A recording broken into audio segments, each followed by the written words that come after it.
नमस्कार दोस्तों, कैसे हैं आप लोग। उम्मीद करता हूं अच्छे होंगे। आज हम लोग देखेंगे ज्योग्राफी के महत्वपूर्ण चैप्टर विश्व के पर्वत, पठार, मैदान। विश्व के पर्वत, पठार और मैदान और उसके बाद जलमंडल, ये दोनों से सभी महत्वपूर्ण प्रश्न को हम लोग क्लियर करते चलेंगे। चलिए देखते हैं आज का पहला प्रश्न।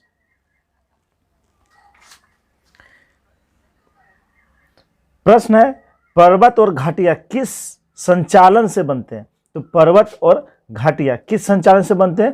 क्षेत्रीय संचालन से। आंसर हो जाएगा ऑप्शन नंबर सी। प्रश्न है, सुलेमित कीजिए। देख लेते हैं, अवशिष्ट पर्वत का उदाहरण है तो नीलगिरी। नीलगिरी जो अवशिष्ट पर्वत का उदाहरण है। वहीं बात करें ज्वालामुखी पर्वत, तो ज्वालामुखी मोनोलोवा एक ज्वालामुखी पर्वत है। खंड पर्वत ब्लैक फॉरेस्ट और वलित पर्वत हिमालय वलित पर्वत का उदाहरण है। तो इसका आंसर हो जाएगा ऑप्शन नंबर डी। चलिए अगला प्रश्न देखते हैं।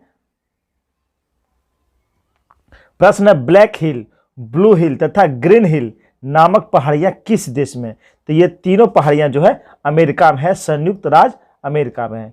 अगला प्रश्न है, जो पठार चारों ओर से पर्वतमालाओं द्वारा घिरे होते हैं क्या कहलाते हैं? तो ये कहलाते हैं अंतर पर्वतीय पठार। Option number C. अगला प्रश्न है, विश्व में उत्पन्न होने वाली फसलों तथा खाद्य वस्तुओं का लगभग कितना प्रतिशत भाग मैदानों में उपजाया जाता है? तो इसका लगभग 85%, 85% भाग जो है मैदानों में उगाया जाता है।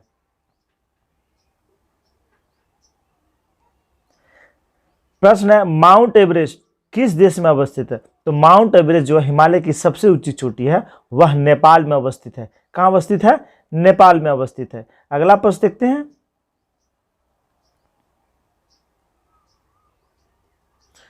प्रश्न है, मिलान करना सूची 1 को सूची 2 से। अरावली किस पर्वत का उदाहरण है? तो अरावली अवशिष्ट पर्वत का उदाहरण है। ब्लैक फॉरेस्ट की बात करें तो यह ब्लॉक पर्वत का उदाहरण है। माउंट कोटोपैक्सी यह ज्वालामुखी पर्वत का उदाहरण है। और अल्पास पर्वत यह बलित पर्वत का उदाहरण है। आंसर हो जाएगा ऑप्शन नंबर बी। 2, 4, 1, 3। प्रश्न है, निम्नलिखित में से कौन एक पर्वत पदीय पठार है? तो पर्वत पदीय यानी इंटर माउंटेन प्लेट्यू है। तो ये कौन सा होगा? तब पेंटागोनिया का पठार पर्वत पदीय पठार है। अगला प्रश्न है, लोयस पठार स्थित है। तो लोयस पठार यह कहां स्थित है? यह स्थित है चीन में। आंसर हो जाएगा ऑप्शन नंबर सी। प्रश्न है, निम्नलिखित में से किसे विश्व की छत रूफ ऑफ द वर्ल्ड कहा जाता है? किसे कहा जाता है हम लोग जानते हैं। किसे कहा जाता है? पामीर के पठार को। आंसर हो जाएगा ऑप्शन नंबर डी। अगला, काष्ठ मैदानों में यत्र तत्र स्थित अवशिष्ट टीलों को क्या कहा जाता है? तो ये कहा जाता है मोनोडोनॉक। ऑप्शन नंबर ए, मोनोडोनॉक कहा जाता है। चलिए अगला प्रश्न देखते हैं। प्रश्न है, निम्नलिखित पर्वतों में से कौन सी जर्मनी में अवस्थित है? तो जर्मनी में कौन सा पर्वत है? तो ब्लैक फॉरेस्ट कहाँ है? जर्मनी में है। अगला प्रश्न है, पोतवार पठार निम्न में से किस देश में स्थित है? तो पोतवार पठार यह स्थित है पाकिस्तान में। कहाँ स्थित है? पाकिस्तान में स्थित है। प्रश्न, स्थल मंडल के कुल क्षेत्रफल के कितने प्रतिशत भाग पर्वतों का विस्तार है? यानी स्थल मंडल पर पर्वतों कितने एरिया पर विस्तृत है? तो यह कुल कितने एरिया पर विस्तृत है? तो यह 26%। आंसर हो जाएगा ऑप्शन नंबर ए, 26%। हिमालय की उत्पत्ति किस भूसन्निधि से हुई है? तो हिमालय की उत्पत्ति थेथिस सागर से हुआ। आंसर हो जाएगा ऑप्शन नंबर ए। प्रश्न है, पॉइंट पेड्रो अथवा पिड्रुटगा गाला निम्न में से किस देश का सर्वोच्च पर्वत शिखर है? तो पॉइंट पेड्रो यह किस देश का सर्वोच्च शिखर है? श्रीलंका का। आंसर हो जाएगा ऑप्शन नंबर सी। पर्वतों के पदों फुट हिल्स अर्थात किसी पर्वत के सहारे स्थित पठार को क्या कहते हैं? तो इसे क्या कहते हैं? पर्वत पदीय पठार। आंसर हो जाएगा ऑप्शन नंबर बी। सूची 1 को सूची 2 से मिलान करना है। तो अनातोलिया पठार ये तुर्की में है। अबिसिनिया का पठार यह इथोपिया में है। और मेसेटा का पठार यह स्पेन में है। और एशियाई मानर का पठार यह ईरान में है। आंसर हो जाएगा 1 2 3 4 ऑप्शन नंबर ए। प्रश्न है निम्न में से कौन सी पर्वत श्रृंखला विश्व में सबसे बड़ी है? तो विश्व में सबसे बड़ी पर्वत श्रृंखला एंडीज पर्वत श्रृंखला जो दक्षिणी अमेरिका में है। रांची का पाट पठार निम्नलिखित में से क्या है? तो रांची में स्थित पाट पठार यह क्या है? तो यह जो है एक उत्थित पेनी प्लेन है। आंसर हो जाएगा ऑप्शन नंबर बी। पर्वत निर्माणक भूसन्निधि सिद्धांत का प्रतिपादन किसने किया था? तो इसका प्रतिपादन किया था कोबर ने। किसने किया था? कोबर ने किया था। आंसर हो जाएगा ऑप्शन नंबर ए।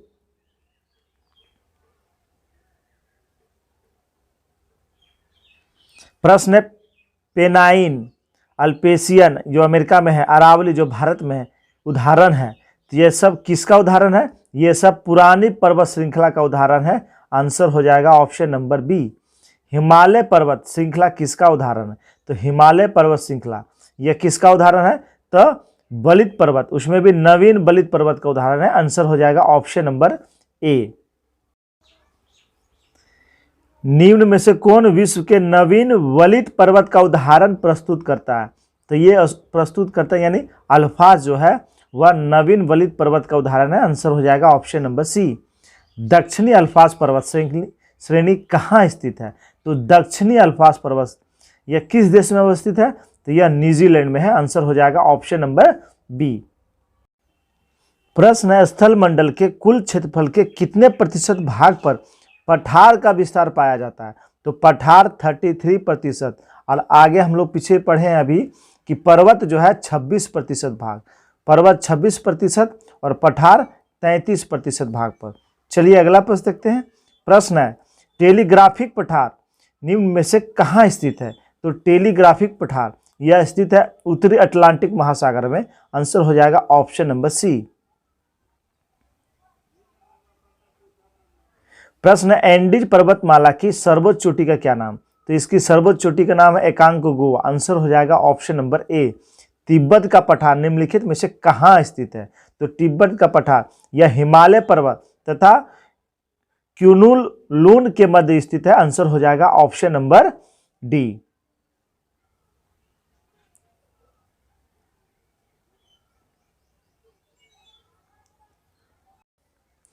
प्रश्न सुलेमित करना देश और सर्वोच्च शिखर अर्जेंटीना। तो अर्जेंटीना में है एकांकोगुआ। क्या? एकांकोगुआ। इक्वाडोर में है चिम्बराजो। तंजानिया किलिमंजारो यह तंजानिया में है। और यूएसए यानी अमेरिका में है माउंट मैकिनले। आंसर हो जाएगा ऑप्शन नंबर बी। प्रश्न है बोलिविया के पठार पर निम्न में से किस धातु का सर्वाधिक उत्खनन किया जाता है? तो बोलिविया के पठार से टीन का सर्वाधिक खनन किया जाता है। आंसर हो जाएगा ऑप्शन नंबर सी। उत्तरी पश्चिमी चीन का लोयस मैदान किस प्रकार का जमाव से बना है? तो ये बना है रेल व धूल कणों के जमाव से। आंसर हो जाएगा ऑप्शन नंबर बी। प्रश्न है फ्रांस तथा स्पेन के बीच सीमा बनाने वाला पर्वत। तो पिनेरीज पर्वत फ्रांस और स्पेन के बीच सीमा बनाती है। निम्नलिखित में से किस स्थल रूप को सभ्यता का पालना कहा जाता है? तो ये किसे कहा जाता है? ये कहा जाता है मैदान को। आंसर हो जाएगा ऑप्शन नंबर डी। प्रश्न है संप्रदाय मैदान का निर्माण किसके द्वारा किया जाता है? जो संप्रदाय मैदान का निर्माण यह किया जाता है नदी के द्वारा। आंसर हो जाएगा ऑप्शन नंबर सी। प्रश्न है निम्नलिखित पर्वतों में से राइन नदी के किनारे अवस्थित है। तो राइन नदी के किनारे कौन सा पर्वत अवस्थित है? तो यह है ब्लैक फॉरेस्ट। कौन सा? ब्लैक फॉरेस्ट जो जर्मनी में है।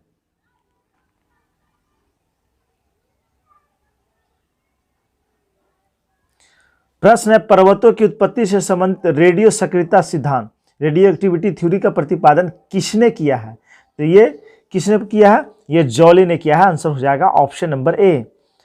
प्रश्न है कौन सा पर्वत महाद्वीपीय विभाजन के रूप में जाना जाता है? तो कौन सा पर्वत? तो यह है रॉकीज पर्वत। आंसर हो जाएगा ऑप्शन नंबर सी। निम्नलिखित में से किस पठार को अंतर पर्वतीय पठार की श्रेणी में नहीं रखा जाता है? तो कौन सा पठार को नहीं रखा जाता है? तो छोटा नागपुर का पठार। आंसर हो जाएगा ऑप्शन नंबर डी। विश्व का सर्वाधिक ऊंचा पठार निम्नलिखित में से कौन सा है? तो विश्व की सर्वाधिक ऊंचा पठार, यह पठार है तिब्बत का पठार। आंसर हो जाएगा ऑप्शन नंबर सी। प्रश्न, पठारी क्षेत्रों में निम्न में से कौन सा खनिज नहीं पाया जाता है? तो पठारी क्षेत्रों में खनिज तेल नहीं पाए जाते। आंसर हो जाएगा ऑप्शन नंबर सी। निम्नलिखित युगों में से कौन एक सही सुलेमित है? तो जो सही सुलेमित उसे हम लोग देखें। इस एबीसिनी पठार अरब, ये गलत है। एटलस पर्वत उत्तरी पश्चिमी अफ्रीका, यही सही है। आंसर हो जाएगा ऑप्शन नंबर बी। हडसन मोहक घाटी स्थित है। तो हडसन मोहक घाटी यह कहाँ स्थित है? कनाडा में स्थित है। कहाँ? कनाडा में। एटलस पर्वत किस युग की पर्वत निर्माणकारी घटना से संबंधित है? तो एटलस पर्वत तो किस युग से संबंधित है? ये संबंधित है टर्शियरी युग। आंसर हो जाएगा ऑप्शन नंबर सी। प्रश्न, निम्न पर्वतों में से कौन टर्शियरी पर्वतीकरण का परिणाम नहीं है? तो कौन नहीं है? तो ये आंसर हो जाएगा अल्पेशियन पर्वत, ऑप्शन नंबर बी। चलिए दोस्तों, अब हम लोग जलमंडल से जितने महत्वपूर्ण क्वेश्चन बन सकते हैं उसे क्लियर करेंगे। समुद्र तल पर पृथ्वी के केंद्र के सबसे निकट स्थान है। तो समुद्र तल पर पृथ्वी के सबसे निकट स्थान कौन सा है? तो पृथ्वी के सबसे निकट स्थान होता है उत्तरी ध्रुव। आंसर हो जाएगा ऑप्शन नंबर ए। हमारे जलमंडल का सबसे बड़ा भाग है। तो जलमंडल का सबसे बड़ा भाग यानी सबसे बड़ा महासागर है, कौन सा है? प्रशांत महासागर। पृथ्वी की सतह का वह भाग जो पानी से ढका है लगभग कितना है? तो पानी से ढका लगभग 2/3 भाग है। आंसर हो जाएगा option number C. 90 degrees east ridge कहाँ स्थित है? तो 90 डिग्री ईस्ट रीज यह कहाँ अवस्थित है? यह अवस्थित है हिंद महासागर में। कहाँ? हिंद महासागर में। प्रश्न है, महासागरीय नितल का सबसे विस्तृत भाग कौन सा है? तो यह भाग है गहरे सागरीय मैदान, ऑप्शन नंबर डी। निम्नलिखित सागरों का पश्चिम से पूरब सही क्रम, यानी पश्चिम से पूरब सही क्रम हम लोग देखेंगे। तो इसका सही क्रम है भूमध्य सागर, उसके बाद काला सागर, उसके बाद कैस्पियन सागर और उसके बाद अरल सागर। ऑप्शन नंबर सी हो जाएगा। बहुत बार एग्जाम में आया है, इसे आप लोग देखेंगे। अरेंजिंग से पर्वतों से क्वेश्चन आते हैं, सागरों से क्वेश्चन आते हैं। बरमूडा त्रिभुज, बरमूडा ट्रायंगल किस महासागर में अवस्थित है? तो बरमूडा ट्रायंगल या पश्चिमी उत्तरी अटलांटिक महासागर में अवस्थित है। ऑप्शन नंबर ए हो जाएगा। प्रश्न है, मग्न तटों का सर्वाधिक विस्तार किस महासागर में है? तो इसका सर्वाधिक विस्तार अटलांटिक महासागर में है। आंसर हो जाएगा ऑप्शन नंबर ए।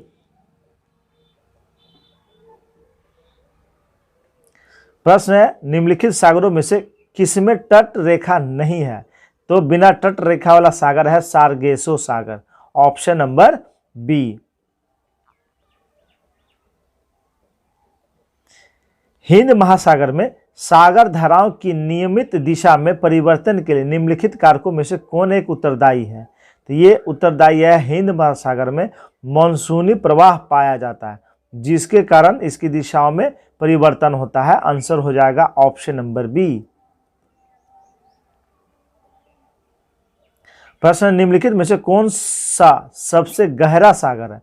तो सबसे गहरा सागर है दक्षिणी चीन सागर। ऑप्शन के अनुसार दक्षिणी चीन सागर यानी बेरिंग सागर, भूमध्य सागर और जापान सागर में दक्षिणी चीन सागर सबसे गहरा है।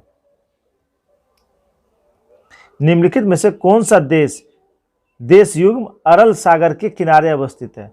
तो अरल सागर के किनारे अवस्थित है कजाकिस्तान और उज्बेकिस्तान। ऑप्शन नंबर ए। निम्नलिखित में से कौन सी दक्षिणी अटलांटिक महासागर की शीतल धारा है? तो जलधारा से भी क्वेश्चन आ गया। तो दक्षिणी अटलांटिक महासागर की ठंडी जलधारा की बात हो रही है, तो बेनगुएला की धारा। Option number B. प्रश्न है सारगेशियो समुद्र यानी सारगेसो सी की विशेषता है, इसकी विशेषता क्या है? विशिष्ट समुद्री वनस्पति। ऑप्शन नंबर जो महासागरीय धारा शेष 3 से भिन्न है वह है ब्राजीलियन जलधारा जो एक गर्म जलधारा है।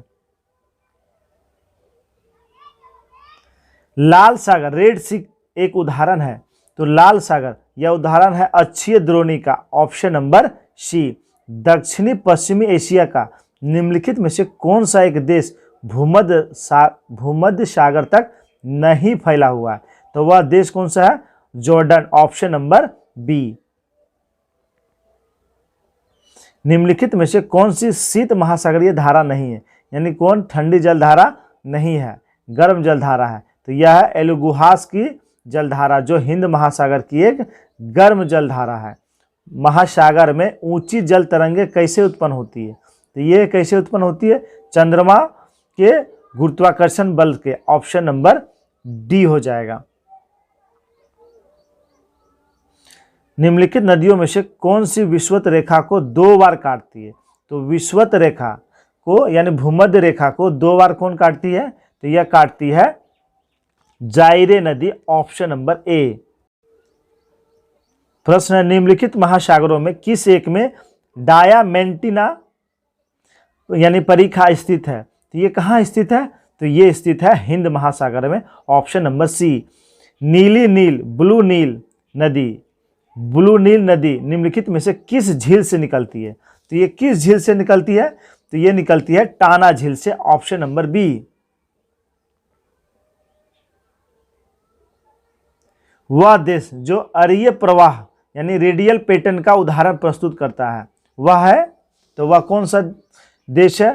तो वह देश है श्रीलंका। ऑप्शन नंबर सी। अफवाह तंत्र की दृष्टि से जो विश्व की सबसे लंबी नदी है वह कौन है? तो अफवाह तंत्र के दृष्टि से विश्व की सबसे लंबी नदी अमेजन नदी है। Option number B.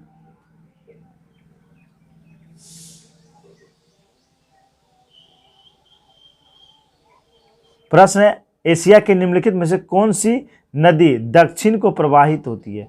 तो दक्षिण की दिशा में बहने वाली एशिया की नदी है साल्विन नदी। Option number D. प्रश्न है अफ्रीका की कौन सी नदी मकर रेखा को 2 बार काटती है? मकर रेखा को 2 बार काटने वाली नदी कौन सी है? लिम्पोपो नदी। Option number B. मिलान करना है, देख लेते हैं। गहरा स्थान और महासागर की बात है तो प्रशांत महासागर में है मरियाना गर्त। वहीं बात करें अटलांटिक महासागर तो अटलांटिक महासागर में है प्यूरोटिको गर्त।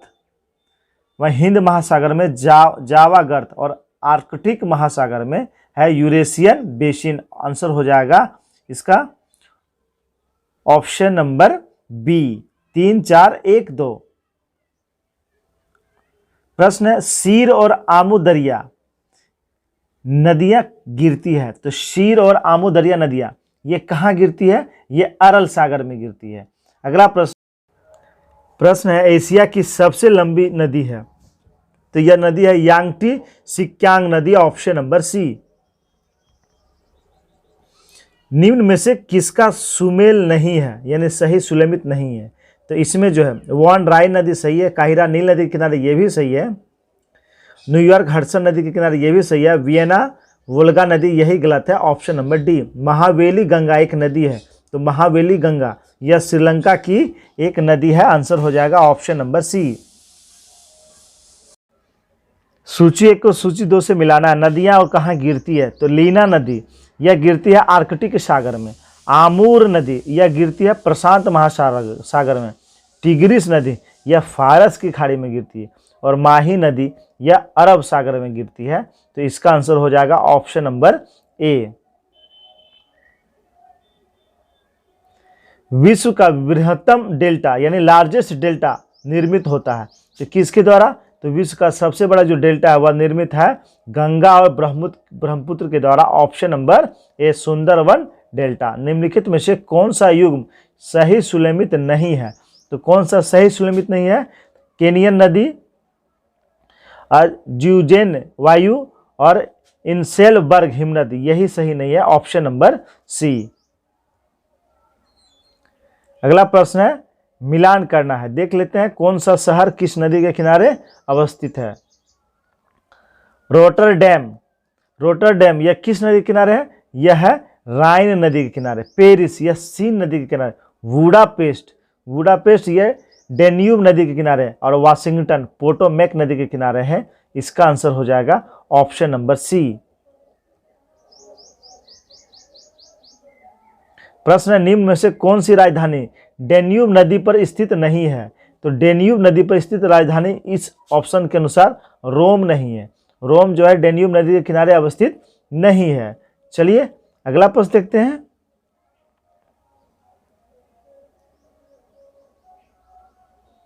प्रश्न है ग्रांड कैनियन है, तो ग्रांड कैनियन यह क्या है? तो यह एक खड़क है, यानी जॉर्ज है। आंसर हो जाएगा ऑप्शन नंबर ए।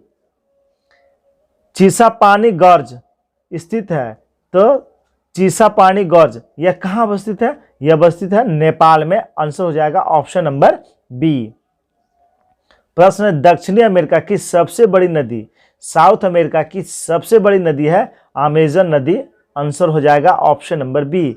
निम्नलिखित में से कौन सी महासागरीय धारा हिंद महासागर से संबंधित है? तो अलुगुहास जलधारा हिंद महासागर से संबंधित है। आंसर हो जाएगा ऑप्शन नंबर सी।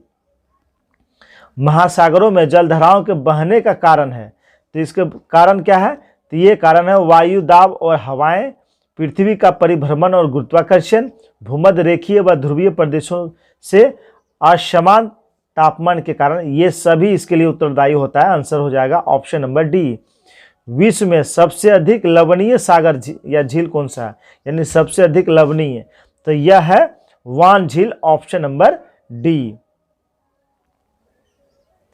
जिस द्वीप के द्वारा अलुगुहास धारा दो भागों में विभक्त हो जाती है वह कौन सा है? तो ये होता है मेडागास्कर के द्वारा। मेडागास्कर के द्वारा अलुगुहास जलधारा दो भागों में बट जाता है।